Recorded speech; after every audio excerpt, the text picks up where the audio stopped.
si Vice President Sara Duterte ay susuportahan ng mahigit 20 grupo at nadadagdagan pa para sa 2028 election. Ngayong March 28 or basta sa mga katapusan ng March, meron po tayong ipakilalang grupo sa inyo. Matindi to. Susuportahan din si VP Sara. Kaya yung mga buhaya sa Kamara, hindi alam kung anong gagawin nila. Ipapa-impeach ba nila si VP Sara? O ito, panoorin natin ang video kung ano-anong grupo yan. Bagong susunod na halala, nagsimula na ang pagpapakita ng suporta ng ilang grupo para sa posibleng kandidatura ni Sara Duterte, VP Sara Duterte sa 2028 elections. Higit 20 organisasyon mula sa iba't ibang sektor ang nagtipon sa lungsod po ng San Juan upang ipahayag ang kanilang suporta sa ikalawang Pangulo. Narito ang balita ni Almar Forsuelo. Ayos. Nagtipon sa Green Hills, San Juan City ang mga taga-suporta ni Vice President Sara Duterte isang araw bago ang paggunita sa ika-1 taon mula nang arestuhin ang dating Pangulong Rodrigo Duterte. Tinawag ang pagtitipon bilang National People's Forum na dinaluhan ng mga lider mula sa iba't ibang organisasyon at sektor kabilang ang simbahan, Muslim community, riders groups, youth groups at iba pang civil society organizations. Sa naturang pagtitipon, inilunsad din ng ilang grupo ang panawagang pagbabago sa kasalukuyang pamahalaan. Paglulunsad din po ito ng isa sa pinakamalawak na pagtitipon ng mga leaders ng mahigit 20 organisasyon na ang layunin ay ipanawagan at tuloy-tuloy na ipanindigan ang Marcos, resign ka na, alis ka na, Ayan. ayaw na ng sambayan ng Pilipino sa iyo. Ayon naman kay dating Kongresista Jing Paras, Pangulo ng Kampila ng Mamamayang Pilipino, layunin ng forum na ilunsad ang kilusang susuporta sa kandidatura ni Vice President Sara Duterte sa 2028. Ngayon, makikita nyo itong Tatay Digong for Inday Sara 2028 movement. We're looking at this as a political campaign movement. Kasi nag-announce na ng ating Vice President that she will be running for the presidency. Natural, maski matagal pa yon, ang puso natin ay para sa kanya. Iniikayat natin ang bawat isa na mag-umpisa na tayo to lay the ground for the Vice President to become President. Correct. Ayon naman sa tagapagsalita ng Partido Demokratiko Pilipino Lakas ng Bayan na si Atty. Ferdinand Topacio, nararamdaman umano ng publiko ang galit at pagkadismaya sa kasalukuyang administrasyon dahil sa umano'y kawalan ng respeto sa batas. Ang unang-una po nating suliranin ay lawlessness. Hindi po ginagalang ang batas.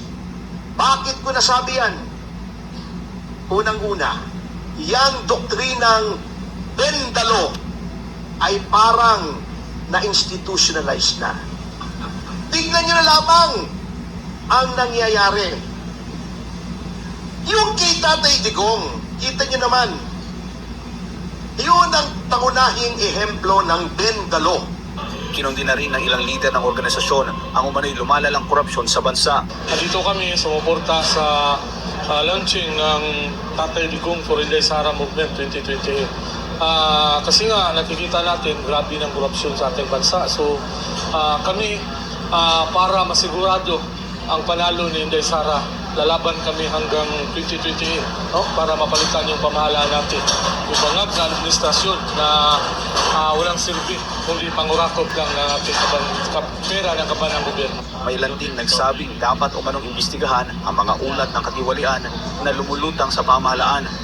Yun ang problema, no?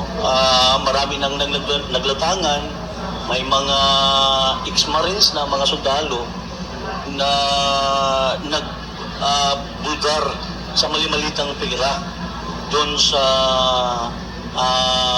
mga politicians, mga congressmen at sino-sino pa yung nandyan sa poder. Pero walang nangyari. So sana dapat pansinin ito kasi ito ang kinakailangan ng mga tao na dapat imbestigahin kung sino ang may sala at dapat ikulong.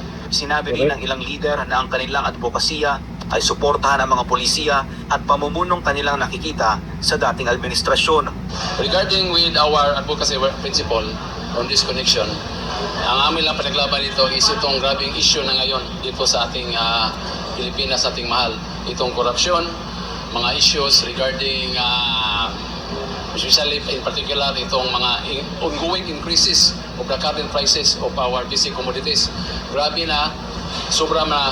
So what we did trying right now is we are going to extend our 100% support for Inday Sara.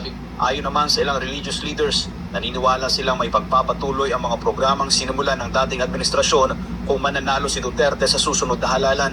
Suportahan ko ang Duterte administration, especially that Vice President Sara Duterte na tatakbo bilang isang presidente sa year 2028, na nakikita po natin ang legasiya ng ating Tatay Digong, na siya po ang magbibigay ng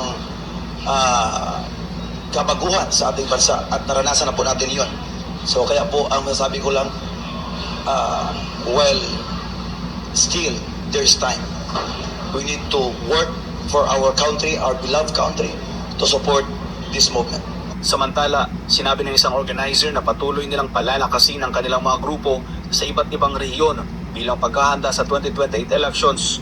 Meron po tayong bawat departamento ng gobyerno na upang kontrolin. Pero nakokontrol ba ni Bibing? Hindi niya po nakokontrol kasi hindi niya po alam.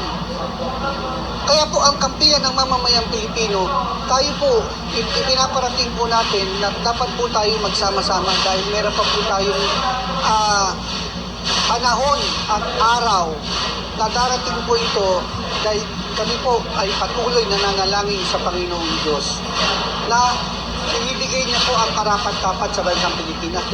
Nagpahayag din ng suporta ang ilang leader mula sa Muslim community para kay Vice President Sara Duterte. Nakidami. Kahit siyang makarating, kasama mo kami. Hanggang ngayon, Ayos. kasama niya kami. Hindi namin siya iwanan. Nagpasalamat naman si Vice President Sara Duterte sa mga organisasyon at volunteer groups na patuloy na nagpapakita ng suporta sa kanyang advokasya. My deepest gratitude goes to the leaders, members, and volunteers of parallel support groups for your tireless commitment to our shared vision for the Philippines. Ang lakas ng isang pamumuno ay hindi nasusukat sa mga titulo, kundi sa alab ng puso ng mga taong naniniwala sa ating adhikain. Maraming salamat sa inyong paninindigan at tunay na pagmamalasakit sa ating bayan. Ibalik natin ang tapang at malasakit. Mahalin natin ang Pilipinas para sa Diyos sa bayan at bawat pamilyang Pilipino. Sa Diyos sa Pilipinas kung Kaya dyan sa Kamara, yung mga congressman dyan, nag-isip-isip din talaga sila. Kasi naman, sa dami ng grupo ngayon pa lang, na sumuporta o susuportahan si Vice President Sara Duterte para sa 2028 election, abay, mahihirapan ang tatapat sa kanya. Kasi sa mga susunod na araw, buwan, madadagdagan pa ang grupong yan. Kagaya sa sinabi ko kanina, meron pang dadagdag dyan. Abangan nyo kasi tayo po ay naimbitahan po sa grupong yon. Abangan nyo po, magla-live po tayo sa ating YouTube channel kung anong grupo yon. Naku, matibay na grupo din yon. Gigil na po ang taong bayan. Gusto talaga nila na isang Duterte, lalo si VP Sara, ang ilagay nila sa Malacanang ngayong 2028 election. O ito, ayon po sa mga nag-comment sa balitang yan, sabi ni Absar, tiyak na panalo, maleta na lang ang pag-asa ng kabala. Yun na nga eh. Yun ang problema natin ngayon, yung maleta na yan. Sabi ni Mario Maghunay, anong magagawa ng mga grupong yan? Halak ka. Kung ang kalaban mo ay Comelec mismo. Yan nga po, may mga nag-comment dyan, George Garcia, dapat palitan, mga ganong komento na nawala na ng tiwala kay Comelec George Garcia kasi isa din naman siya sa nabanggit ng mga ex-marine dyan. Di lang natin alam kung ano yung totoo or totoo bang nadeliveran din siya. Eh maganda, paimbestigahan sa Senado para magkaalaman. Kasi kung totoo mang nadeliveran si George, ay mahirap yan. Ano sa tingin nyo? May maleta ba? Ganito lang, thank you. Bye-bye.